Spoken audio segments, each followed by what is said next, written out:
қадірменді әлеуметтік желі көрермендері және кішкентай кітап сүйер оқырмандар.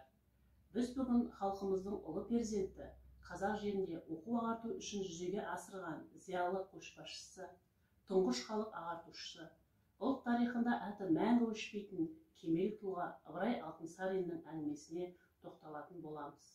Оның шығармалары жас ұрпақты мейірімділікке, адалдылыққа, ізеттілікке, ақылдылық пен білімділікке және ізгі қасиеттерді үйретуге шақырады.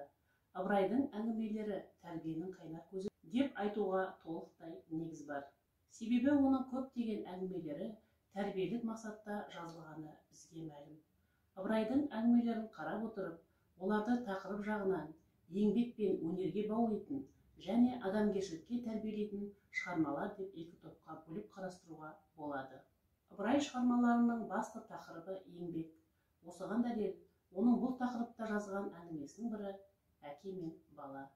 Олай болса, мен сіздерге осы әңгімесін айтып беремін. Жазушының бұл шығармасында мынадай мәселе қарастырылады. Бір адам 10 жасар баласын ертіп, егістен жаяу келе жатса, жолда қалған аттың бір ескі тағасын көріп, баласына айтты: «Ана тағаны балам ала жүр» деп. Бала әкесіне: «Сынып қалған ескі тағаны не қылайын?» деді. Әкесі үндемеді. Тағаны өзі іліп алды да жүре берді. Қаланың шетінде темірші ұсталар бар екен. Соған жеткен соң әкесі қайырылып, тағаны соларға 3 тиынға сатты.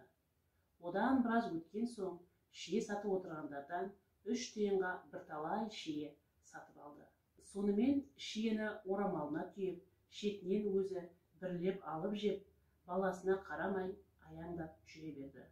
Біраз жер өткен соң әкесінің қолынан бір шие жерге түседі. Артынан келе жатқан бала да тымақ қызығып келеді екен. Жерге түскен шиені жалма-жан жерден алып аузына салды. Біраздан соң бір шие, одан біраз өткен соң және бір шие. Сонымен бала әрбір шие тастаған жерге бір еңкейіп шие теріп жеді. Ең соңында әкесі тоқтап тұрып, баласына шиені орамалымен беріп тұрып айтты: «Көрдің бе, бағана тағаны жамансынып, жерден бір ғана іліп көтеріп алуға еріндің. Енді сол тағаға алған шиенің жерге түскен аламын деп бір еңкеудің орнына 10 еңкейдің. Бұдан былай есіңде болсын, аз жұмысты қиынсынсаң, көп жұмысқа тап боларсың. Азға қанағат етпесең, көптен құр қаларсың» деді әкесі. Кейде сәл нәрсені қомсынып, оған көңіл бөлмеушілік, аз жұмысты қиынсыну өмірде көп кездеседі. Бұл жақсы әдеттің нышаны емес. Сондықтан балаларды жастайынан-ақ жалқаулыққа қарсы еңбекке тәрбиелеу мәселесіне Ыбырай ерекше көңіл бөлген.